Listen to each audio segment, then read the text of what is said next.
Hi aspirants. நம்ம next topic பார்க்கலாம். நம்ம ஏற்கனவே பார்த்துருந்தோம், முகல் எம்பையர் வீக் ஆகிட்டு இருந்தது. வீக் ஆனதுனால சில கான்சிக்வன்சஸ் நடந்துச்சு. நிறைய புது புது பவர்ஸ் வந்துட்டு கிரியேட் ஆனாங்க, முகல் பவரை வந்து சேலஞ்ச் பண்ணுற மாதிரி. இதில் முகல் எம்பையருக்குள்ளார இருந்தே சில பேர் பிரிஞ்சு வந்து சில ராஜாங்கங்களை உருவாக்கிட்டாங்க. They created their own kingdoms within the Mughal kingdom. ஆனால் இதை நம்ம என்ன சொல்கிறோம்னா செமி இண்டிபெண்ட் கிங்டம்ஸ் அப்படின்னு சொல்கிறோம். ஏன்னா இவங்க இந்த கிங்டம்ஸ் எதுவுமே வந்து பார்த்தீங்கன்னா டைரெக்டாக நான் முகல் எம்பையரை விட்டு நான் வெளியில் போயிட்டேன், நான் இனிமேல் இண்டிபெண்ட், எனக்கும் முகல் எம்பையருக்கும் சம்மந்தம் கிடையாது அப்படின்னு என்றைக்குமே டிக்ளேர் பண்ணதே கிடையாது. ஆனால் அதே நேரத்தில் இவங்களுடைய அந்த கிங்டம்ஸ் வந்து பார்த்தீங்கன்னா பயங்கர பவர்ஃபுல்லாக வச்சுக்கிட்டாங்க. எந்த விதத்துலையுமே வந்துட்டு இவங்க முகல்ஸ் கூட பெருசாக கனெக்ஷன்லாம் வச்சுக்கிறது இல்லை. அவங்க சொல்கிறத கேட்டெல்லாம் இவங்க நடக்கிறது இல்லை. இன்னும் சொல்ல போனால் முகல் ரூலர்ஸ்க்கே தெரியும், நம்ம சொன்னால் இவன் எப்படியும் கேட்க மாட்டான், நம்ம சொல்லி இவன் கேட்காம இருந்து நம்ம அவமானப்பட்டுக்கிறதுக்கு நம்ம சும்மா இருந்து போனால் அவங்களே சும்மா இருந்துக்கிட்டாங்க. இப்படி ஒரு சுச்சுவேஷன் இருந்துச்சு. முகல் எம்பையருக்குள்ளார தான் இருக்கிறாங்க, ஆனால் அவங்களோட ஏரியாவை அவங்க தனியாக அட்டானமஸாக வந்துட்டு ரூல் பண்ணிக்கிட்டாங்க. அவங்களுக்குன்னு தனியாக ஒரு ரெவென்யூ சிஸ்டம் எல்லாம் சொல்ல போனால் கிரியேட் பண்ணிக்கிட்டாங்க. ஸோ இந்த மாதிரி கிங்டம்ஸை தான் நம்ம செமி இண்டிபெண்ட் கிங்டம்ஸ்னு சொல்கிறோம். இதில் 3 முக்கியமான கிங்டம்ஸ், 3 வந்து ஒன்று ஹைதராபாத், இன்னொன்று பெங்கால், இன்னொன்று ஆவாத். இப்போ இங்கே பாருங்க, நான் லெட் அஸ் சே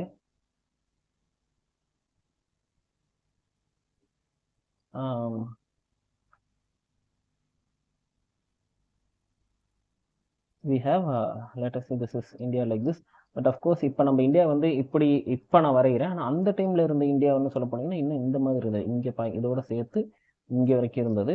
அது மட்டும் இல்லாமல் இங்கேயும் வந்து பார்த்தீங்கன்னா இங்கே பங்களாதேஷ் வரைக்கும் சேர்ந்து இங்கேருந்து இவ்வளோ தூரத்துக்கு பங்களாதேஷோட சேர்ந்து இந்த அளவுக்கு இருந்தது இந்தியா அந்த டைமில். We know this very well. So இப்போ இங்கே இந்தியாவில் this entire India was under Mughal kingdom. ஆனால் இதுலேருந்து சில பேர் பிரிஞ்சு போயிட்டு தனி கிங்டம்ஸ் உருவாக்குறாங்கன்னு சொன்னோம் நம்ம. இதில் முக்கியமாக இது எப்போ நடந்திருக்கும் அப்படின்னு சொல்லி பார்த்தீங்கன்னா, அதிகமாக இந்த கிங்டம்ஸ்லாம் உருவாகினது பார்த்தீங்கன்னு சொன்னால் நம்மளோட முகமது ஷாவோட பீரியடில். அவருக்கு இன்னொரு பேர் கூட சொன்ன ஞாபகம் இருக்கா? அவரோட பேரே ரங்கீலா. கலர்ஃபுல்லாக இருப்பார், எப்போவுமே ஒரே ஆட்டம் பாட்டம் குமாலம் மியூசிக் டான்ஸ்ன்னு சொல்லிட்டு ஒரே ஜாலியாக இருக்கிறவர் இவர். அதனால் அட்மினிஸ்ட்ரேஷனில் பெருசாக இவர் நாட்டம் செலுத்தலை, கண்டுக்கலை. இதனால் அட்மினிஸ்ட்ரேஷன் ஏற்கனவே வீக்காக இருந்துட்டு இருந்த முகலின் பேர் இன்னும் வீக்காக ஆரம்பிச்சிருச்சு. இவர்கிட்ட நிறைய ஐடியாஸ் எல்லாம் சொல்றது, இவர்கிட்ட போய் நிறைய அட்வைஸ் எல்லாம் பண்றதெல்லாம் ஆரம்பிச்சாங்க சில பவர்ஃபுல்லான நோபல்ஸ்லாம். இவர் எதையுமே கண்டுக்கிற மாதிரி இல்லவே இல்லை. ஒரு கட்டத்தில் இவங்க என்ன ஆகிட்டாங்கன்னா வெறுத்து போயிட்டு, சரி போடா இவங்க கூட இருந்தால் நம்ம உருப்பட முடியாது, நம்ம தனியாக கிளம்புவோம்னு சொல்லி கிளம்பிடுறாங்க. அப்படி உருவான கிங்டம்ஸ் ஒன்று வந்து பார்த்தீங்கன்னா இங்கே ஹைதராபாத் நிசாம் கிங்டம். ஹைதராபாத் இது நிசாம். அதுக்கு அடுத்தது ரெண்டாவது உருவானது வந்து பார்த்தீங்கன்னா பெங்கால் நிசாம். அடுத்தது இந்த ரீஜன் பார்த்தீங்கன்னா உத்தரப்பிரதேஷ் ரீஜன்ல உருவாகிற ஆவாத் நவாப். ஸோ ஹைதராபாத்துக்கு நிசாம்ன்ற பேர் யூஸ் பண்றோம், ஆவாத்ல நவாப்னு சொல்லி அவங்க பேர் வச்சுக்கிட்டாங்க. ஸோ இதை ஈஸியாக ஞாபகம் வச்சுக்கலாம் பாருங்க. 1 2 3 இது என்ன நிறைய டைம் கிரானாலஜிலாம் கேட்டிருக்கிறாங்க, இது ரொம்ப பெரிய கஷ்டம் இல்லை. இப்போ டெல்லியில தான் மெயின் எம்பையர் இருக்குது, நம்மளுக்கு தெரியும். டெல்லியில தான் சீட், முகல் சீட் இங்கே தான் இருக்கு. இப்போ நீங்கள் வந்து ஒரு வேலை செய்கிற இடத்துல இருந்து தனியாக பிரிஞ்சு போயிட்டு தனியாக தொழில் பண்ண நினைக்கிறீங்க வெளியில் அப்படின்னு வச்சுக்கோங்களேன். என்ன பண்ணுவீங்க? அந்த ஓனருக்கு பக்கத்துல கண்ணு முன்னாடி பக்கத்தில் உட்காந்து செய்வீங்க? தூரமாக அவர் வேற ஏதாவது ஒரு பிரான்ச் இருக்கிற இடத்துல, தள்ளி இருக்கிற இடத்துல தான் மெதுவாக வேலைய ஆரம்பிப்போம். ஸோ அதனால தான் பார்த்தீங்கன்னா ஃபஸ்ட்டு எது ஆரம்பிச்சிருக்கு கரெக்டாக பாருங்கள், ஹைதராபாத். நல்லா தள்ளி தூரத்தில். சரி, அது பார்க்குறாங்க, பரவாயில்லையே இவன் நம்மளை ஒன்றும் கண்டுக்கலையே, இவனால் ஒன்றும் பண்ண முடியாதுன்னு தெரிஞ்சிருச்சு அப்படின்னு நிறைய பேருக்கு தெரிய ஆரம்பிக்குது. அப்போ இன்னும் கொஞ்சம் மேலே போகிறாங்க, இன்னும் டெல்லி பக்கத்தில். அப்போ என்ன ஆகுது? பெங்கால் பக்கத்தில் கிரியேட் பண்ணியிருக்கிறாங்க. அப்பவும் யாரும் பெருசாக கண்டுக்கலன்னு தெரியுது. பரவாயில்லையே, பெங்கால்லேயே ஒருத்தன் கிரியேட் பண்ணிட்டா, நல்லா தானே வாழ்ந்துட்டு இருக்கிறான், நம்மளும் ஒன்று ஆரம்பிப்போம்னு சொல்லிட்டு பக்கத்தில் டெல்லிக்கு பக்கத்துலேயே பார்த்தீங்கன்னா உத்தரப்பிரதேஷில் ஆவாத் ரீஜன்லேயே ஒன்று ஆரம்பிக்கிறாங்க. ஸோ இந்த மாதிரி 3 டிஃப்ரெண்ட் கிங்டம்ஸ் வந்து ஆரம்பிச்சது தான் செமி இண்டிபெண்ட் கிங்டம்ஸ். இதில் நம்ம வந்து இன்னும் டீட்டெயில்ஸ் ஒன்றுனா போக போக பார்க்க போகிறோம். ஸோ இதில் ஃபர்ஸ்ட் நம்ம ஸ்டார்ட் பண்ணுறது பெங்கால்லேருந்து ஸ்டார்ட் பண்ணலாம். இந்த பெங்கால் கிங்டம் வந்துட்டு உருவாக்குனது, கண்டுபிடிச்சது யாருன்னு பார்த்தீங்கன்னா முர்ஷித் குலி கான். ஓகே, ஸோ இந்த நேம்ஸ் எல்லாம் ரொம்ப ஈஸியாக ஞாபகம் வச்சுக்கிறதுக்கு ஐ ஹாவ் சம் க்ளோஸ். நான் அது வந்து நம்மளுக்கு இந்த 3 கிங்டம்ஸையும் பார்த்த உடனே கம்பேர் பண்ணி எப்படி இந்த நேம்ஸை ஜஸ்ட் லைக் தட் ஈஸியாக ஞாபகம் வச்சுக்கிறதுன்னு சொல்கிறேன். ட்ரஸ்ட் மீ, திரும்ப நீங்கள் இந்த நேம்ஸை மறக்கவே மாட்டீங்க. Just such easy close I give you. Okay, so இவர் இந்த கிங்டம் வந்துட்டு என்ன பண்ணுறாரு, பெங்காலில் தனக்குன்னு ஒரு தனி குட்டி ராஜ்யத்தை மாதிரி ஆரம்பிச்சுக்கிறாரு. ஸோ இவர் யார் அப்படின்னு சொல்லி பார்த்தீங்கன்னா, இவர் அந்த ரீஜனில் முகல் கிங்ஸ் வந்துட்டு இவர் டெப்யூட்டரி கவர்னரா வந்துட்டு அறிவிச்சிருந்திருப்பாங்க. அப்ப என்ன கவர்னர்னா ரொம்ப சிம்பிள், ஒரு கிங் இருக்கிறாரு, பெரிய நாடு இருக்குது ஆள்றதுக்கு. இவர் டெய்லி ஓடி ஓடி போய் ஒவ்வொரு இடத்தையும் பார்த்துட்டு இருக்க முடியாது.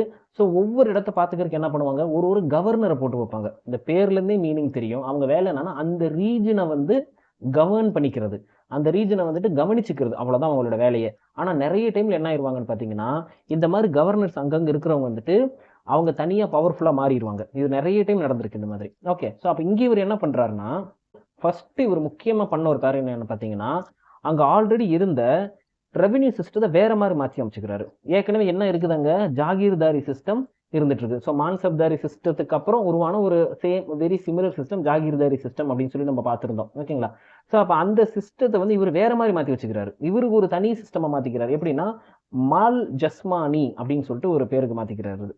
ஸோ இது என்னவா மாறுதுன்னு சொல்லி பார்த்தீங்கன்னா, ஒரு வேற ஒன்றும் பெருசால ஒரு ஜமீன்தாரி சிஸ்டம், அவ்வளோதான் இது.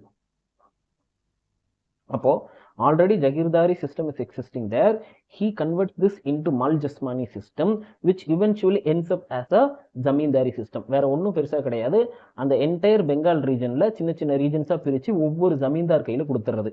அந்த ஜமீன்தார் அங்கிருந்து டாக்ஸ் கலெக்ட் பண்ணிட்டு அவங்க ஒரு சின்ன ஆர்மியை மெயின்டைன் பண்ணிட்டு அவங்க ஒரு அரண்மனையை வச்சு வாழ்ந்துக்கிட்டு மிச்ச காசை கொண்டாந்து இந்த ரூலர்கிட்ட கொடுத்துடணும். அடுத்தது முர்ஷித் குலி கான் இறந்ததுக்கு அப்புறம் அடுத்தது யார் வர்றா ரூலர் அப்படின்னு பார்த்தீங்கன்னா, சுஜாவுதீன் கான் வர்றாரு. சுஜாவுதீன் கானுக்கு அப்புறம் அவரோட பையன் சர்ஃபரஸ் கான் அவரை வந்துட்டு பதவிக்கு கொண்டுட்டு வராங்க. இவர் ஒரு டைட்டில் எடுத்துக்கிறார். எப்பவுமே இந்த ரூலர்ஸோட டைட்டில் எடுத்துருப்பாங்கல்ல, அலாமுத்தாலா ஹைதர் ஜங் அப்படின்னு சொல்லிட்டு இவர் ஒரு தனி டைட்டில் எடுத்துக்கிறாரு. அதுக்கப்புறம் வர்றவர் அலிவர்தி கான். ஸோ இதுல ஒரு விஷயம் பார்த்தீங்கன்னா, சர்ஃபரஸ் கானோட பையெல்லாம் கிடையாது அலிவர்தி கான். இதை நம்ம கிளாஸோட எண்டில் இன்னும் சில டீடைல்ஸ், எக்ஸஸ் டீடைல்ஸ் உங்களுக்கு நான் கொடுப்பேன். யார் என்னன்றது இன்னும் கொஞ்சம் டீடைல்குள்ளார போகலாம். இது வந்து மெயின் இன்ஃபர்மேஷன். அதிகம் எக்ஸாம்ஸ்ல கேட்கறது ஃபர்ஸ்ட் ஸ்லைட்ல பார்க்கலாம். கொஞ்சம் second level of information, some important information, factual data நான் உங்களுக்கு கடைசியில் இன்னும் கொஞ்சம் சொல்றேன். ஸோ இதுக்கப்புறம் இந்த அலிவர்தி கானோட பீரியட்ல இவர் முகமது ஷா கிட்ட இருந்து தனியா ஒரு ஃபார்மன் வாங்கிக்கிறார். ஃபார்மன்னா ஒரு பட்டயம் மாதிரி, ஒரு உரிமை பட்டயம் மாதிரி வாங்கிக்கிறார். எப்படி வாங்குறாருன்னா 2 கோடி ரூபாய் பணம் கொடுத்து. சி த இயர் 1761-62 அந்த பீரியட் 2 கோடின்னு அது எவ்வளவு பெரிய பணமா இருந்திருக்கணும்.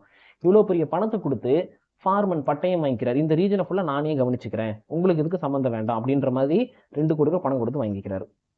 அதுக்கு அடுத்தது இவருக்கு அடுத்தது சக்சஸரா வர்றது சிராஜுதௌலா. அவரை பத்தி உங்களுக்கு நல்லா தெரியும். இந்த 1757 பேட்டில் ஆஃப் பிளாசியை வந்து நடத்தினவர் வந்து சிராஜுதௌலா தான், நம்மளுக்கு தெரியும். So 3 important information. Murshid Quli Khan finds this Bengal semi independent kingdom.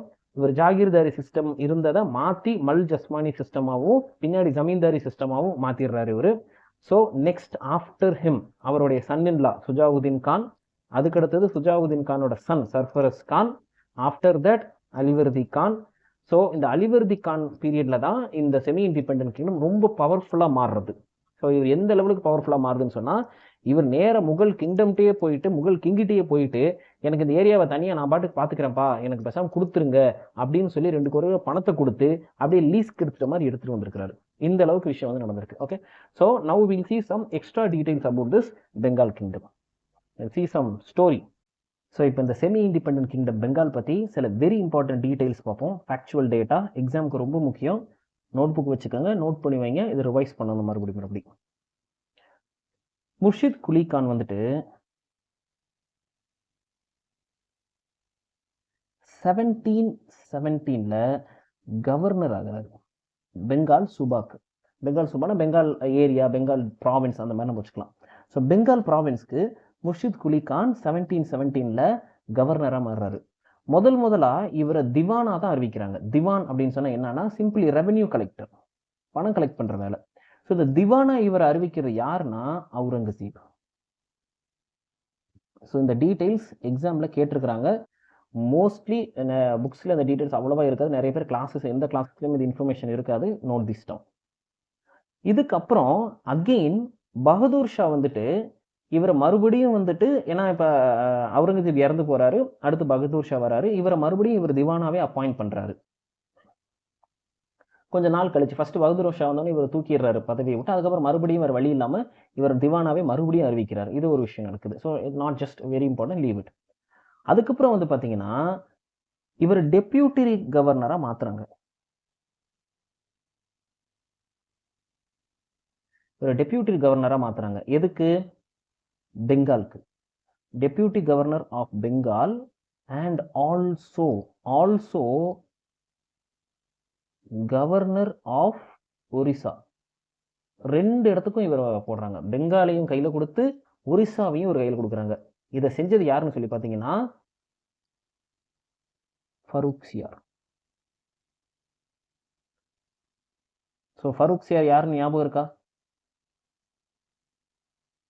இந்த சையத் பிரதர்ஸ் கூட இவரை தூக்கி கொண்டாந்து போட்டு அரண்மனை வாசலில் வச்சு வெட்டுவாங்க இல்லையா, அந்த ஃபரூக்சியார் தான். இவர் தான் என்ன பண்ணுறாருன்னா முர்ஷித் குலிகானுக்கு deputy governor of Bengal and governor of Orissa 2 பட்டத்தையும் சேர்த்து கொடுக்குறாரு. அது மட்டும் இல்லாமல் இந்த முர்ஷித் குலிகானுக்கு ஒரு தனி சலுகை இருந்தது. என்னன்னு சொல்லி பார்த்தீங்கன்னா இவருக்கு 2 பதவி கொடுக்கப்பட்டுச்சு அட் அ டைமில். 2 பதவி என்னன்னு சொல்லி பார்த்தீங்கன்னா, ஒன்று நசீம், இன்னொன்று திவான். ரெவென்யூ கலெக்டர் பதவி, அதே நேரத்தில் அட்மினிஸ்ட்ரேஷன் பதவி, 2யுமே இவர் கையில் அட் அ டைமில் ஹேண்டில் பண்ணுற அளவுக்கு இவர் கொடுத்து வச்சிருந்தாங்க. அப்போ நீங்கள் யோசிக்கலாம் இவர் எவ்வளோ பவர்ஃபுல்லாக இருந்திருப்பார் அப்படின்னு சொல்லிட்டு. முகல் கிங்ஸ் வந்து இவருக்கு வேறு வழி இல்லை, இந்த அளவுக்கு கொடுத்து தான் இவனை கண்ட்ரோலில் வச்சுக்கணுன்ற லெவலுக்கு இருந்திருக்காங்க. இது மட்டும் இல்லாமல் Murshid Quli Khan was the last governor of Bengal appointed by the Mughal emperor. So இதுக்கப்புறம் கவர்னர்லாம் கிடையாது, ஏன்னா இவங்க தான் தனியாக அரசராகவே மாறிடுறாங்க இல்லைங்க. அதனால் இதுக்கப்புறம் கவர்னரே கிடையாது. Last governor of Bengal appointed by the Mughal emperor is Murshid Quli Khan. இதையும் தெரிஞ்சு வச்சுக்கோங்க. முர்ஷித் குலிகானோட அட்மினிஸ்ட்ரேஷன் ரொம்ப ஸ்ட்ராங் அண்ட் பவர்ஃபுல்லாக இருந்துச்சு. அதுக்கு நம்ம என்ன காரணம் பார்த்தோம், அந்த ரெவென்யூ சிஸ்டத்தை வந்து இவர் மாற்றி அமைச்சார். எப்படி? நிறைய ஜமீன்தார்ஸை இவர் யூஸ் பண்ணார். ஜமீன்தாரி சிஸ்டத்தை கிரியேட் பண்ணி நல்ல பவர்ஃபுல்லான ஜமீன்தார்ஸை வச்சு அட்மினிஸ்ட்ரேஷனை நடத்தினார். இவர் எப்படி இவரோட அந்த செட்டப்பை மாற்றினார், இவருடைய ரெவென்யூ சிஸ்டம் என்ன யூனிக்காக என்ன இருந்துச்சுன்னு பார்த்தீங்கன்னா, இவர் வந்து நிறைய சின்ன சின்ன ஜமீன்தார்ஸ் வச்சுக்கிறதுக்கு பதிலாக கொஞ்சம் ஜமீன்தார்ஸ் பட் பவர்ஃபுல்லான ஜமீன்தார்ஸ் வச்சுக்கிட்டார். இப்போ இருக்கிற சென்ட்ரல் கவர்மெண்ட் 2014 அப்புறம் ஆட்சிக்கு வந்ததுக்கப்புறம் இந்த ஒரு விஷயத்த சொன்னாங்க. யாருக்காவது ஞாபகம் இருக்குமான்னு எனக்கு தெரியல. Minimum government maximum governance. ஒரு மினிஸ்டர் கையில் முக்கியமான போர்ட்ஃபோலியோஸ் எல்லாம் சேர்த்து கொடுத்துறது. ஒருத்தருக்கும் தனித்தனியாக மினிஸ்டர் வச்சுக்கிட்டு அவர் என்ன பண்ணுறதுன்னு இவருக்கு தெரியாது, இவர் என்ன பண்ணுறாருன்னு அவருக்கு தெரியாது, ஆளாளுக்கு மினிஸ்டர்னு ஒரு பதவி வேறு. ஸோ இதெல்லாம் தேவையில்லை. முடிஞ்ச வரைக்கும் நம்பர் ஆஃப் மினிஸ்டர்ஸ் கம்மியாக இருந்தால் போதும், அப்போ தான் கவர்னன்ஸ் ஒழுங்காக நடக்கும்ட்டு அதே சேம் ஸ்ட்ரக்சர் இவர் ஃபாலோ பண்ணியிருக்கிறாரு. Less number of zamindars but powerful ones then having many small weak zamindars இப்படின்ற ஒரு பாலிசி வந்து இவர் ஃபாலோ பண்ணியிருந்தார். அது மட்டும் இல்லாமல் இந்த பெங்கால் ஏன் இவ்வளோ பவர்ஃபுல்லாக மாறுச்சுன்னு சொல்லி பார்த்தீங்கன்னா, it was because of trade. Bengal was always powerful in trade. இங்கேருந்து போன முக்கியமான பொருட்கள் silk, cotton, sugar, oil, butter, இந்த மாதிரி விஷயம்லாம் ரொம்ப முக்கியமாக போயிருந்திருக்கு. எங்கே போயிருக்குன்னு பார்த்தீங்கன்னா பெர்ஷியா, ஆப்கானிஸ்தான் இந்த மாதிரி இடங்களுக்குலாம் எக்ஸ்போர்ட் ஆகிருந்துருக்குது. இதுக்கு ரொம்ப உறுதுணையாக இருந்தது என்னன்னு பார்த்தீங்கன்னா போர்ட் ஆஃப் ஹூக்ளி. ஹூக்ளின்னு ஒரு ரிவர் இருக்குது தெரியும்ல பெங்காலில். இந்த ஹூக்ளி ரிவருக்கு மேலே தான் பார்த்தீங்கன்னா நம்மளுடைய ஹவுரா பிரிட்ஜ் இருக்குது. ஹவுரா பிரிட்ஜை தெரியாதவங்க யாருமே கிடையாது. ஏன்னா அங்கே தான் வந்து பார்த்தீங்கன்னா ஜிகிர்தண்டா தூது குடித்தாங்க. ஸோ அந்த ஹூக்ளி போர்ட்டு தான் வந்து பார்த்தீங்கன்னா பெங்கால் வந்து ரொம்ப ரிச்சாக வளர்ந்ததுக்கு இது ஒரு முக்கியமான ஒரு காரணம். அது மட்டும் இல்லாமல் இன்னொரு முக்கியமான ஒரு விஷயம் இங்கே நடக்குது. என்னன்னா ஜமீன்தார்ஸ் கீழே உள்ள பெசன்ஸை வந்து ப்ரெஸ் பண்ணுறாங்க. உடனே கரெக்டாக டைமிங்க்கு நீங்கள் ரெவன்யூ கொடுத்தாகணும், டேக்ஸை ஒழுங்காக கரெக்டாக கட்டி ஆகணும்னு சொல்லிட்டு. அப்போ அந்த பெசன்ஸ்க்கு கரெக்டான டைமில் டேக்ஸை கட்ட முடியாது. அப்போ அந்த டேக்ஸை கட்டுறதுக்கு வேறு வழி இல்லாமல் இவங்க போய் கடன் வாங்க வேண்டிய நிலைமை வருது. ஸோ அதனால் பார்த்தீங்கன்னா ஒரு பேங்கிங் சிஸ்டம் கிரியேட் ஆக ஆரம்பிக்குதுங்க. கடன் கொடுக்கறதுக்கு நிறைய பேர் கிரியேட் ஆகுறாங்க. இதில் ஒரு எக்ஸாம்பிள் பார்த்தீங்கன்னா ரொம்ப ஒரு பவர்ஃபுல்லான ஒரு பேங்கர் அந்த டைமில் கிரியேட் ஆனவர் யாருன்னு பார்த்தீங்கன்னா ஜகத் சேத். இது யாருன்னு தெரியுதா? அதாவது அடுத்து பேட்டில் ஆஃப் பிளாசி நடந்த போது சிராஜுதௌலாவுக்கு துரோகம் பண்ணவங்க இருப்பாங்க சில பேர், ஒரு குரூப் ஆஃப் பீப்புள். அது ரொம்ப முக்கியமானவர் யாருன்னா சிராஜுதௌலாவுடைய சன் இன் லா மீர் ஜாஃபர். ஆனால் மீர் ஜாஃபர் மட்டும் இல்லாமல் கூட இன்னும் கொஞ்சம் பேர்லாம் இருந்திருப்பாங்க. அதில் ஒருத்தர் பார்த்தீங்கன்னா ஜகத் சேத். ஏன்னா these people were so powerful. எப்படி வந்துட்டு தமிழ்நாட்டில் இந்த பாண்டிய மன்னர்கள் அப்புறம் சோழ மன்னர்கள்லாம் இருந்த காலத்தில் கூட சில இந்த காரைக்குடி சைடு செட்டிநாடு சைடு வந்து பார்த்தீங்கன்னு சொன்னீங்கன்னா இந்த செட்டி பீப்புளுக்கு வந்துட்டு ரொம்ப பவர்ஃபுல்லாக இருந்தாங்க. அவங்க எந்த அளவுக்கு அவங்க பவர்ஃபுல்னா சோழ மன்னர்களுடைய அரண்மனையில் மட்டும்தான் கலசம் வைக்க முடியும். அதே நேரத்தில் இந்த செட்டி வீடுகளில் வந்து கலசம் வச்சுக்கிறதுக்கு பர்மிஷன் கொடுத்துருந்தாங்க. ஏன் அப்படின்னு பார்த்தீங்கன்னா அந்த சோழ மன்னர்களுக்கே வந்துட்டு ஒரு போருக்கு போகணும், ஒரு ஃபைனான்ஷியல் கிரைசிஸ் வருதுன்னா அவங்களுக்கு கடன் கொடுத்து உதவுறது யாராக இருக்கும்னு பார்த்தீங்கன்னா இந்த பிஸ்னஸ் பீப்புள். அவ்வளோ அந்த அளவுக்கு அவங்க பிஸ்னஸ் பண்ணுறாங்க, வாணிபத்தில் ரொம்ப ஸ்ட்ராங்காக இருந்தாங்க. அப்போ இப்போ வாணிபத்தில் ஸ்ட்ராங்காக இருக்கிறவங்க பெரிய பிஸ்னஸ் பீப்புள் எப்போவுமே வந்து பார்த்தீங்கன்னா கிங்கு கிட்ட நல்ல பவர்ஃபுல்லாக இருப்பாங்க. அவங்க சொல்கிறத கிங்ஸ் கேட்பாங்க. அந்த அளவுக்கு அவங்க பவர்ஃபுல்லாக இருப்பாங்க. அந்த மாதிரி பவர்ஃபுல்லான பேங்கிங் சிஸ்டம் கிரியேட் ஆகுது. அதில் ஒன் எக்ஸாம்பிள் இஸ் திஸ் ஜகத் சேத். இந்த பேங்கிங் சிஸ்டம்க்கு கவர்மெண்ட்டோட பேட்ரோனேஜ் கூட இருந்தது. இது எல்லாம் ஒரு பக்கம் போயிட்டு இருந்தா கூட முர்ஷித் குலி கான் என்னைக்குமே பெங்கால் கிங்டமை முகல் கிங்டம் விட்டு கம்ப்ளீட்டாக கட் பண்ணவே இல்லை. வருஷம் வருஷம் வந்துட்டு முகல் கிங்டம்க்கு அனுப்ப வேண்டிய அந்த கப்பத்தை வந்து அந்த பணத்தை டேக்ஸை வந்து அமுச்சிக்கிட்டே தான் இருந்தார். முகல் கிங்ஸ் கூட எப்பவுமே ஒரு கனெக்ஷன் வச்சுக்கிட்டே இருந்தார், பிரச்சனைலாம் பார்த்துக்கிட்டாரு. ஓகே, ஸோ நெக்ஸ்ட் நம்ம என்ன பார்க்குறோம்னா இதில் அடுத்தடுத்து வந்து ரூலர்ஸ் யார்? இப்போ யார் ரூல் பண்ணிருக்கிறா? முர்ஷித் குலி கான். ஸோ இவருக்கு ஒரு டாட்டர் இருக்கு. இந்த டாட்டருக்கு ஒரு பையன், சன். ஸோ முர்ஷித் குலி கான் வந்துட்டு இந்த டாட்டரோட சன் தன்னுடைய பேரனை வந்துட்டு அடுத்த ரூலராக அறிவிக்கிறார். அவர் பேர் என்னன்னா சர்ஃபரஸ் கான்.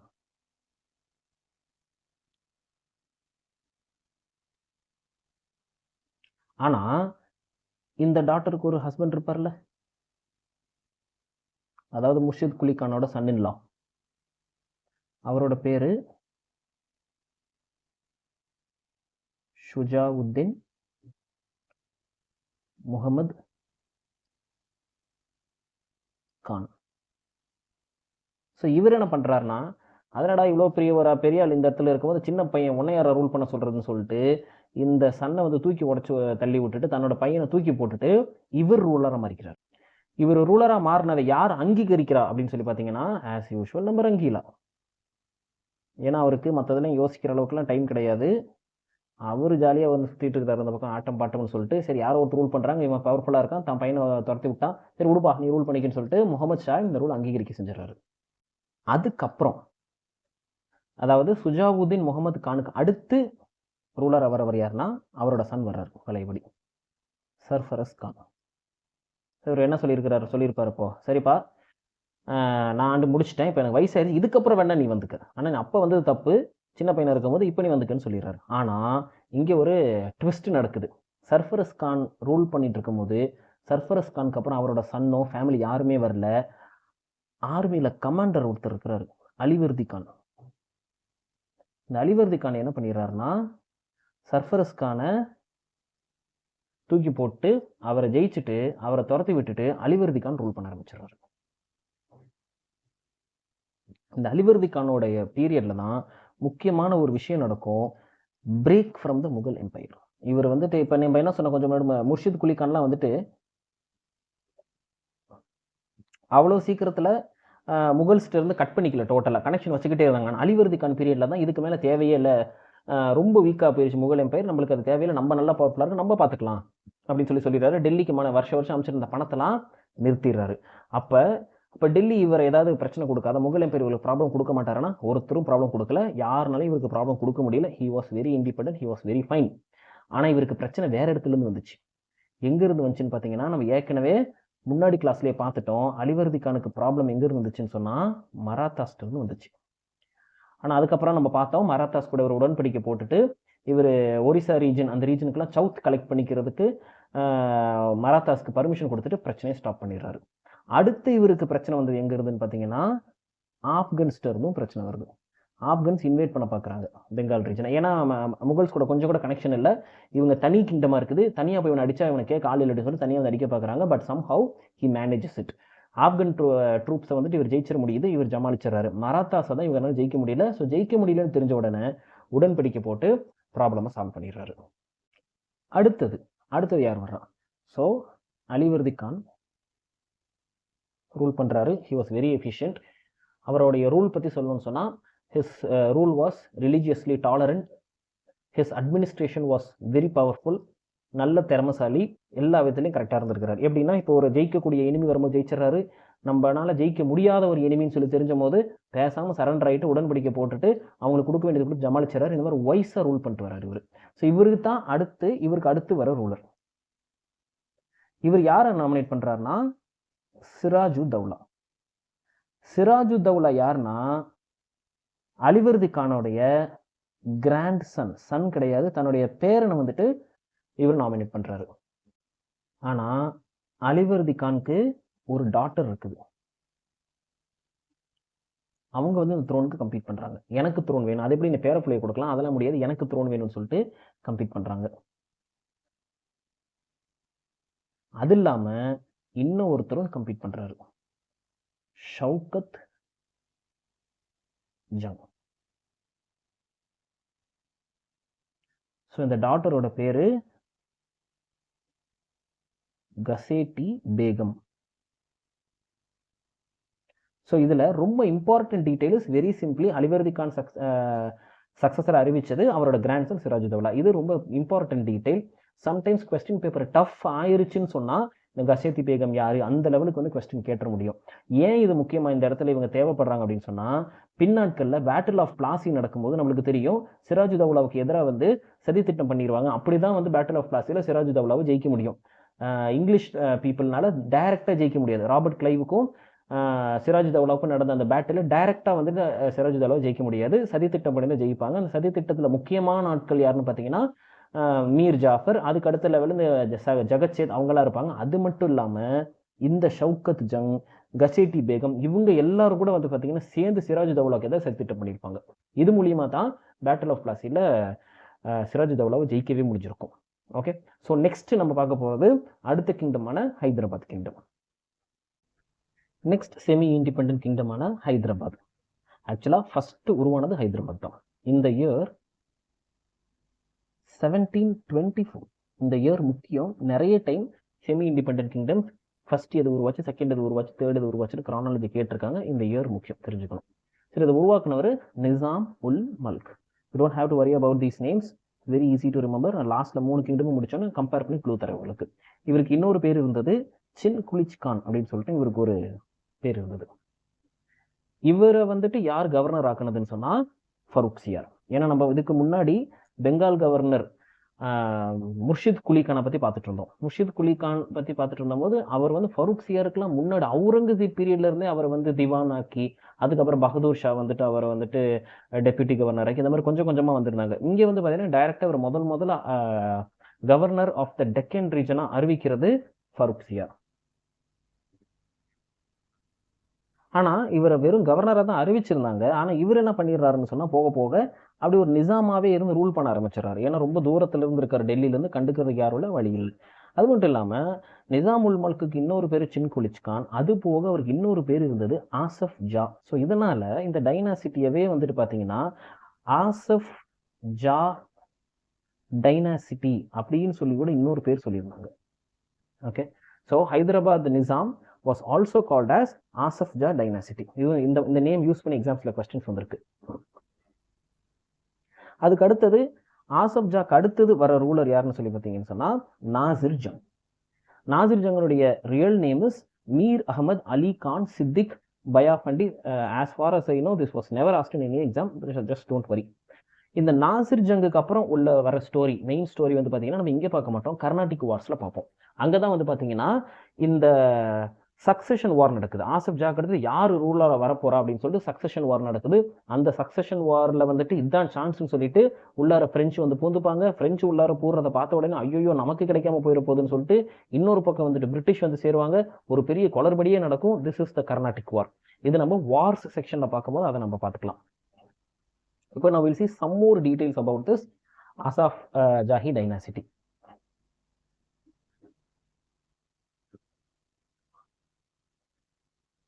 இப்போ நம்ம ஹைதராபாத் டைனாசிட்டி நிசாம் உருவானது 1724ன்னு சொன்னோம். அதுக்கு முன்னாடியே வந்து பார்த்தீங்கன்னா 1723லேயே அங்க இருந்த கவர்னர் யாருன்னு சொன்னா முபாரிஸ் கான். இந்த முபாரிஸ் கானுக்கு கவர்னராக இருந்தபோது இவரே என்ன பண்ணிருப்பாருன்னு பார்த்தீங்கன்னா ஒரு இண்டிபெண்டாக ரூல் பண்ணிட்டு இருப்பாரு. ஏன்னா சிம்பிள் ரீசன், டெல்லியை விட ரொம்ப தூரத்தில் இருக்குது, டெல்லி வேற ரொம்ப வீக்கா இருக்குது, என்ன பிரச்சனை சந்தோஷமா இருக்கும்னு சொல்லிட்டு இவர் தான் ரூல் பண்ணிருப்பாரு. அதுக்கப்புறம் தான் வந்து பார்த்தீங்கன்னா ஆசப் ஜா இந்த முபாரிஸ் கானை வந்துட்டு அவுட் பண்ணிட்டு அவரை ஜெயிச்சுட்டு இவர் வந்துட்டு எடுத்துக்கிறாரு டெக்கன் ரீஜனை. ஸோ 1724 ஆரம்பிச்சது 1740 வரைக்கும் வந்துட்டு பார்த்தீங்கன்னா இவங்க டைரக்டா டெக்கானை வந்து ரூல் பண்ணியிருக்க மாட்டார் ஆசப் ஜா. இவர் நம்ம டெல்லியில தான் இவர் உட்காந்துப்பாரு. இவர் டெல்லியில கூடவே தான் இருப்பாரு. அங்க ஒரு நோபலா இருந்துட்டு அரண்மனையிலே இருந்துகிட்டு இங்க வெறும் ஆட்களை போட்டு ரூல் பண்ணிட்டு இருப்பாரு. இன் 1740 he leaves டெல்லி. டெல்லியை விட்டு டைரக்டா இங்க கீழே வந்து ஹைதராபாத்ல வந்து செட்டில் ஆயிடுவார். ஏன் அப்படின்னு சொல்லி பார்த்தீங்கன்னா, இவர் வந்து பார்த்தீங்கன்னா முகல் எம்பையருக்கு கொஞ்சம் லாயலான ஒரு பர்சன். இவர் எப்படியாவது முகல் எம்பையர் வந்துட்டு வீக் ஆகிட்டு இருக்கிற எம்பையரை மேலே கொண்டுட்டு வந்துடும் சொல்லி பல விதத்தில் போராடி பார்ப்பாரு. எப்படி போராடுவார்னு சொல்லி பார்த்தீங்கன்னா, நம்ம ரங்கீலாட்ட பலவிதமான அட்வைஸை கொடுத்து பார்ப்பாரு. அந்த ரங்கீலாக்கு அதில் அட்வைஸ் கொடுக்கறது ஒரு யூஸ் இல்லைன்னு சொல்லி தெரிஞ்சுக்கிட்டு தான் நான் பேசாமல் போறேன்டா என் ஊருக்குன்னு சொல்லிட்டு இவர் கிளம்பி ஹைதராபாத்துக்கு வந்து இவர் தனியாக வந்து ரூல் பண்ணவே ஆரம்பிச்சிருவார். இதே மாதிரி எப்படி பெங்கால்ல வந்துட்டு முர்ஷித் குலி கான் டைரக்டா வந்துட்டு டெல்லியோடைய கான்டாக்ட்ஸ் வந்து கட் பண்ணிடலையோ, இவரும் அதே மாதிரி தான் டைரக்ட் டெல்லி கான்டாக்ட்ஸை கட் பண்ணாம டெல்லியின் பேர்ல தான் ஆட்சி பண்ணிக்கிட்டே இருப்பார், இண்டிபெண்டா இருந்தாலும் கூட. அதுக்கு எக்ஸாம்பிள் வந்து பாத்தீங்கன்னு சொன்னீங்கன்னா, ஒவ்வொரு ஃப்ரைடேவும் ப்ரேயர் பண்ணுவாங்க. ப்ரேயர் பண்ணும்போது குத்பா அப்படின்னு ஒன்று இருக்கும். அந்த குத்பா யாரோட பேர்ல கொடுப்பாங்கன்னா கிங்கோட பேர்ல தான் கொடுப்பாங்க. இப்போ செமி இண்டிபெண்டன்ட் ஆனதுக்கு அப்புறம் நிறைய ரூரல்ஸ் என்ன பண்ணுவாங்கன்னா அவங்களுடைய பேர்ல தான் இந்த குத்பா கொடுத்துப்பாங்க. பட் இந்த ஹைதராபாத் கிங்டம் குத்பா was given in the name of Mughal king. இது ஒரு முக்கியமான விஷயம். அடுத்தது எப்படி பெங்கால்ல வந்துட்டு ரெவன்யூ சிஸ்டத்தை வந்துட்டு மாற்றி அமைச்சுக்கிட்டாரோ முர்ஷித் குலி கான், அதே மாதிரி இங்கேயும் ரெவன்யூ சிஸ்டம் வேற மாதிரி மாறிடும். அங்க வந்து ஜமீன்தாரிஸை யூஸ் பண்ணி ஜமீன்தாரி சிஸ்டம் மூலியமா வந்துட்டு ரெவன்யூவை கலெக்ட் பண்ணிட்டு இருந்தாங்க பெங்கால்ல. இங்க வந்து பாத்தீங்கன்னா இங்க மான்சப்தாரி சிஸ்டம் கண்டினியூ ஆகும், ஆனா அதோட பேட்டர்ன் பூரா மாறி போயிடும். இங்க இன்டர்மீடியேட்டரிஸ் சில இடைத்தரகர்களை மாதிரி அந்த மாதிரி யூஸ் பண்ணி ரெவன்யூ கலெக்ட் பண்ணுவார். இங்க யார் அவர் யூஸ் பண்ணாருன்னு சொன்னா இன்டர்மீடியேட்டரி ரெவன்யூ ஃபார்மர்ஸ், பெரிய பெரிய வசதியான ஃபார்மர்ஸையே யூஸ் பண்ணி இவர் ரெவன்யூ கலெக்ட் பண்ணிட்டு இருந்தார். இங்க தனியாக ஜமீன்தார்ஸ் அந்த மாதிரிலாம் இதை யூஸ் பண்ணல. ஒன் மோர் திங், த revenue collecting system became hereditary. நம்மளுக்கு நல்லா தெரியும் மான்சப்தாரி சிஸ்டம் இஸ் நாட் ஹெரிடிட்டரி. அப்பா வந்துட்டு ஒரு மான்சப்தாரா இருந்தால் பையன் மான்சப்தார் ஆகணும்னு அவசியம் இல்லை. கிங்கா பார்த்து அவருக்கு யாருக்கு விருப்பமோ அவருக்கு மான்சப்தாரி லேண்டை கொடுப்பார். அப்படிதான் இருந்தது. ஆனால் முகல் எம்பையர் வீக் ஆன உடனே அது ஹெரிடிட்டரியா மாறிச்சு. பர்டிகுலரா இங்க ஹைதராபாத் ரீஜன்ல இது ஹெரிடிட்டரியா மாறிச்சு. அதுவும் ஒரு விஷயம் நடந்துட்டு இருந்தது. So this is how Hyderabad becomes a semi independent kingdom. இதனுடைய கண்டினியூஷன் ஸ்டோரி இங்கே வராது, கர்நாடிக் வார்ஸ்ல வரும். ஸோ அடுத்து நம்ம பார்க்க போற semi independent kingdom Awadh. Uttar Pradesh ரீஜன்ல இருக்கிற ஆவாத் கிங்டம் பத்தி பார்க்க போறோம். நம்ம அடுத்து பார்க்க போற செமி இண்டிபெண்டன்ட் கிங்டம் ஆவாத். இந்த கிங்டம் உருவாக்குனவர் யாருன்னா சாதத் கான். இவரும் முகல் கிங்டம்ல ஒரு முக்கியமான நோபலா இருந்திருப்பாரு. இவர் ஆக்சுவலா ஒரு லாயல் நோபலா கூட தான் இருந்திருப்பாரு. இவரை வந்து கவர்னரா அப்பாயிண்ட் பண்ணது, ஆவாதுக்கு அப்பாயிண்ட் பண்ணது யாருன்னா முகமது ஷா ரங்கீலா. ஆனாலும் கூட முகமது ஷாவுனுடைய ஒரு நெருக்கமான ஒரு சொந்தக்காரரு கூட இவருக்கு ஒரு சின்ன சண்டை ஏற்பட்டுரும். இந்த சண்டைனால முகமது ஷா கூட இவருக்கு பகை வர மாதிரி ஆயிரும். அப்ப இவர் என்ன நினைப்பாரு, நம்ம இவ்வளவு லாயலா இருந்தும் கூட அவங்க சொந்தக்காரங்க தான் முக்கியம் நினைச்சிட்டாங்க அப்படின்ற ஒரு பர்சனல் கிரட்ஜ் இவருக்கு கிரியேட் ஆகிறதுனால, இனிமேல் எனக்கு இந்த டெல்லி பாலிடிக்ஸ் எல்லாம் வேண்டாம், நான் பேசாம என் ஏரியால நான் ஆவாதுல நான் கவர்னர் இருந்து நான் அங்க வந்து அட்டானமஸா நான் இருந்துக்கிறேன் பேசாம அப்படின்னு சொல்லி இவர் அங்க போயிடுவாரு. அப்படி இருந்தாலும் கூட கொஞ்ச நாளுக்கு அப்புறம் இவர் முகமது ஷா கிட்ட சொல்லி அவரோட சன் இன் லா ஜப்தர் ஜங்க வந்துட்டு டெப்யூட்டி கவர்னராகவும் அறிவிச்சுவார். இது எதுக்கு பண்றாருன்னா பின்னாட்கள்ல இந்த சன் இன் லாவை தான் அடுத்த ரூலரா இங்க வரணும், அடுத்த கவர்னரா இங்க வரணும். ஏன்னா அப்ப வரைக்கும் இவர் கவர்னரா தான் ஆக்ட் ஆகிட்டு இருக்காரு, ஆனா உள்ளார மட்டும் செமி இண்டிபெண்டா ரூல் பண்ணிட்டு இருக்கிறாரு ஆவாத்ல. ஸோ இவர் Sun in law ஜப்தர் junk deputy கவர்னராகவும் அறிவிக்க வச்சிடறாரு. இவர் இங்க ஆவாத்ல தன்னைத்தானே அட்டானமஸா ரூல் பண்ணிக்கிட்டு இருக்கும் போது மற்ற ரெண்டு செமி ஆட்டானமஸ் கிங்டம்ஸ் மாதிரி இவரும் ரெவன்யூ சிஸ்டமை மாற்றி அமைப்பார். எப்படி இவர் ரெவன்யூ சிஸ்டமை மாற்றி அமைக்கிறாருன்னா, முகல் எம்பையர் என்ன பண்ணியிருப்பாரு, ஜாகீர்தார்ஸை அறிவிச்சிருப்பாரு.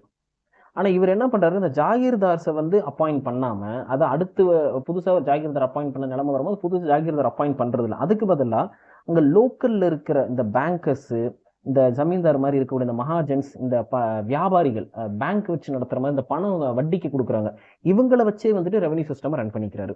இப்படி பண்ணி தான் வந்துட்டு இவர் ரெவன்யூ சிஸ்டம் அங்கே ஸ்ட்ராங்காகவும் நல்லா தான் வச்சிருந்தாரு. இன்னொரு விஷயம், அது மட்டும் இல்லாமல் செமி இண்டிபெண்டா இவர் இதை வச்சு தான் மாறிக்கிறாரு. ஆனா இது எல்லாம் நடந்துட்டு இருந்த போது கூட இவர் எப்படி பார்த்தாலும் டெல்லியில சென்ட்ரல் கவர்மெண்ட் கூட கொஞ்சம் லாயலா தான் இருந்துட்டு இருந்தாரு, அங்க கனெக்ஷனோட தான் இருந்தாரு. இது எப்ப மாறுது அப்படின்னு சொல்லி பாத்தீங்கன்னா 1740 இந்த விஷயம் மாறிடுது. ஏன் அப்படின்னா சாதத் கான் வந்துட்டு 1739 நாதிர் ஷாஸ் இன்வேஷன் நடக்கும். நம்மளுக்கு தெரியும். இந்த நாதிர் ஷா இன்வேஷன் யாருக்கு எதிராக நடக்கும்? முகல் எம்பையருக்கு எதிராக நடக்கும்.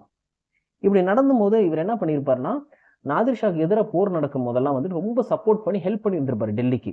ஆனா இதை எல்லாத்தையுமே வந்து மனசுல வைக்காம நன்றி கிட்டத்தனமா என்ன பண்ணிடுவாங்கன்னு இவர் நினைப்பாருன்னா, டெல்லியில இருந்து என்ன பண்ணிடுவாங்கன்னா, மீர் பக்ஷியா வந்துட்டு இவர் அறிவிக்க வேண்டிய இடத்துல இவர் அறிவிக்காம வேற ஒருத்தர் அறிவிச்சிருவாங்க.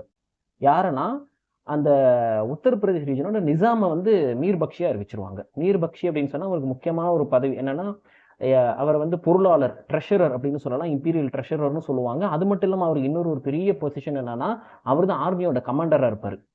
முகல் சிஸ்டம், என்டையர் முகல் சிஸ்டம்ல கிங்குக்கு அடுத்து 2 பவர்ஃபுல்லான பீப்புள் யாருன்னு சொன்னா, நடுவில் இப்படி கிங் இருக்காருன்னு வச்சுக்கோங்களேன், கிங்கோட ரைட் ஹேண்ட் லெஃப்ட் ஹேண்டுன்னு சொல்லி கூட இவங்க சொல்லுவாங்க. ஒரு பக்கம் வாசிர், அதாவது இவர் வந்து prime minister and finance minister. இந்த பக்கம் பார்த்தீங்கன்னா மீர் பக்ஷி, இவர் தான் வந்துட்டு ட்ரெஷரர் அண்ட் ஆர்மி கமாண்டர். இந்த 2 தான் மோஸ்ட் பவர்ஃபுல் போஸ்ட். மீர் பக்ஷியை வந்து இவர் அறிவிச்சிருந்திருக்கணும், தனக்கு கிடைக்க வேண்டிய பதவியை வேற யாருக்கும் தூக்கி இப்படி கொடுத்துட்டாங்கன்னு சொல்லி கோவப்பட்டு வேற என்ன பண்ணிடுவாரு, பேசாம நான் வந்து இதுக்கப்புறம் அந்த சென்ட்ரல் பாலிடிக்ஸ்க்கே போறதில்ல, டெல்லி பக்கமே நான் போக மாட்டேன், நான் இங்கிருந்து நான் இங்கேயோட இருந்துக்கிறேன் ஆவாதில்லை அப்படின்னு சொல்லி இருப்பாரு.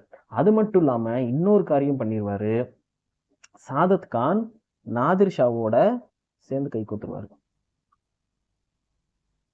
ஏன்னா உனக்காக நான் போய் நாதிர் ஷா கிட்டலாம் சண்டை போட்டேன், கடைசியில் நீ என்ன இப்படி பண்ணிட்டல, நான் நாதிர் ஷா கூடயே வந்து ஜாயிண்ட் அடிச்சுக்கிறேன்னு சொல்லி ஜாயிண்ட் ஆயிடுவார். ஆனால் அதுக்கப்புறம் ஒரு நாதிர் ஷா கூட சேர்ந்து, நாதிர் ஷாவை பற்றி நம்மளுக்கு ஏற்கனவே தெரியும், டெல்லிக்குள்ளார வந்தும்போது அவர் அந்த கைபர் பாஸ் வழியே டெல்லிக்குள்ளே வரும்போது முகல் ஆர்மி பீப்புள் அங்கே இருப்பாங்க. அந்த ஆர்மி பீப்புள் இவரை தடுப்பாங்க. அதாவது நம்ம நாட்டுக்குள்ளார வெளிநாட்டுல இருந்து ஒருத்தர் இன்வைட் பண்ண என்ன பண்ணுவாங்க, ஆர்மியோட வேலை அவங்க தடுக்கிறது தானே. அதுக்கு நாதிர் ஷாக்கு பயங்கர கோவம் வந்துடும். அது எப்படா என்னை நீ தடுத்தல, அதனால நான் உன்னை சும்மா விட மாட்டேன்னு சொல்லி டெல்லிக்குள்ளார வந்து இவர் அவரோட ஆர்மிக்கு என்ன சட்டம் போடுவார், ஒரு ரூல் போடுவார்னா, கண்ணில் பார்க்குறவங்களெல்லாம் வெட்டி துண்டு துண்டை வெட்டி வீசி கொல்லுன்னு சொல்லுவார். 7 நாளுக்கு யமுனா ரிவர் வந்து ரெட் கலரா ஓடிச்சுன்னு சொல்லி சொல்லுவாங்க. டெல்லியில் அத்தனை 1000 பேர், லட்சக்கணக்கான பேர் வெட்டி கொல்லப்பட்டாங்க. எதனால? அது எப்படி நான் உள்ளார இன்வைட் பண்ண வரும்போது நீ ஆர்மி தடுத்துருக்கலாம், உனக்கு எவ்வளவு தைரியம் அப்படின்ற ஒரு இதுல. இப்பேற்பட்ட ஒரு நாதிர் ஷா இந்த மாதிரி கேரக்டர் இருப்பார், எப்படி இருப்பாருன்னு நீங்க பார்த்துருக்கலாம். ஸோ நாதிர் ஷாவுடைய பிஹேவியர் வந்து ரொம்ப மோசமா இருக்கு. அது வந்து சாதத் கானுக்கு பிடிக்கல. என்னடா இது, முகல் ரூலர் முகமது ஷா வந்துட்டு இப்படி முட்டாளா இருக்கானேன்னு சொல்லி தான் நான் வந்து இந்த பக்கம் நாதிர் ஷா கூட சேர்ந்தேன். இவன் என்னன்னா ரொம்ப வெறி பிடிச்ச கொடூரவனா இருக்கிறான் அப்படின்னு சொல்லிட்டு இவருக்கு ரொம்ப ஃப்ரஸ்ட்ரேஷன் ஆகி டிப்ரெஷனுக்கு போய் என்ன பண்ணிடுவார்னா, தன்னை தானே பாய்சன் குடிச்சு செத்துருவார். நாதிர் ஷா வந்து இந்தியாவோட எம்பரரா இருந்தாரான்னு கேட்டா yes, just for 2 months. Nadir Shah was the emperor of India for just 2 months. Then again he will go back to his country later on. அதுக்கு அடுத்தது நம்ம என்ன சொன்னோம், அடுத்து வர ரூலர் சஃப்தர் ஜங், அவரோட சன்-இன்-லா. சாதத் கானோட சன்-இன்-லா சஃப்தர் ஜங் அடுத்த ரூலரா வராரு. ஆனா இந்த நேரத்துல முகமது ஷா கூட ஒரு நெருக்கம் ஏற்பட்டுருது. ஏன்னா முகமது ஷா அதிகமா சப்போர்ட் பண்ணிக்கிட்டு இருந்த நிசாம் உல் மல்க் அவர் இறந்துருவார் 1748. அவர் இறந்ததுக்கு அப்புறம் வேற வழியே இல்லை இதுக்கப்புறம் சொல்லி சஃப்தர் ஜங் கூட இவர் அப்படியே ஜாயிண்ட் அடிக்க ஆரம்பிச்சிருவாரு முகமது ஷா. அது மட்டும் இல்லாம முகமது ஷாக்கு அடுத்து வர ரூலர் யாரு டெல்லியில, முகல் ரூலர் நம்மளுக்கு நல்லா தெரியும், Ahmed Shah. So Ahmad Shah will make Zaftar Jung as the wazir. என்ன சொன்ன, வாசிர் எவ்வளவு பெரிய பதவின்னு சொல்லி சொன்ன ஞாபகம் இருக்கா? ஸோ இந்த மீர் பக்ஷி என்னப்பா, மீர் பக்ஷியை விட ஒரு ஸ்டெப் வாசிர் பவர்ஃபுல் மாதிரி. இப்போ நான் இன்னைக்கு ரேட்ல எடுத்துக்கிறேன்னா மீர் பக்ஷி ஐபிஎஸ் மாதிரியும் வாசிர் வந்து ஐஏஎஸ் மாதிரி அப்படி வச்சுக்கலாம் சொல்ல போனா. மீர் பக்ஷில உன்னை நான் வாசிராவே ஆக்குறேன் அப்படின்னு சொல்லி அகமது ஷா வந்துட்டு இவரை வாசிராவே மாத்திடுவாரு. அதுக்கு அடுத்தது சஃப்தர் ஜங் டைஸ் இன் 1754. Okay, so after Safdar junk அடுத்த ரூலர் அவருடைய சன் ஷுஜா உத் தௌலா. ஃபேமஸான ஒரு பேர் இவர். ஏன் அப்படின்னா இந்த பேட்டில் ஆஃப் பக்சர்ல பார்ட்டிசிபேட் பண்ணவர் இவர். பேட்டில் ஆஃப் பக்சர்ல யார் யார் இருப்பா, பெங்கால்ல இருந்துட்டு மீர் காசிம், இங்க ஆவாதில் இருந்துட்டு சுஜா உத் தௌலா, அது இல்லாம அடுத்து வர முகல் ரூலரான ஷா அலாம் 2, 3 பேர் மொத்தமா சேர்ந்து போய் பேட்டில் ஆஃப் பக்சர்ல பிரிட்டிஷ் ஈஸ்ட் இந்தியா கம்பெனிகிட்ட தோத்துட்டு வந்துருவாங்க. அடுத்தது சுஜா உத் தௌலாவை வந்துட்டு யார் கவர்னர் ஆஃப் ஆவாதா அறிவிப்பு அப்படின்னு சொல்லி பார்த்தீங்கன்னா அலாம்கீர் 2.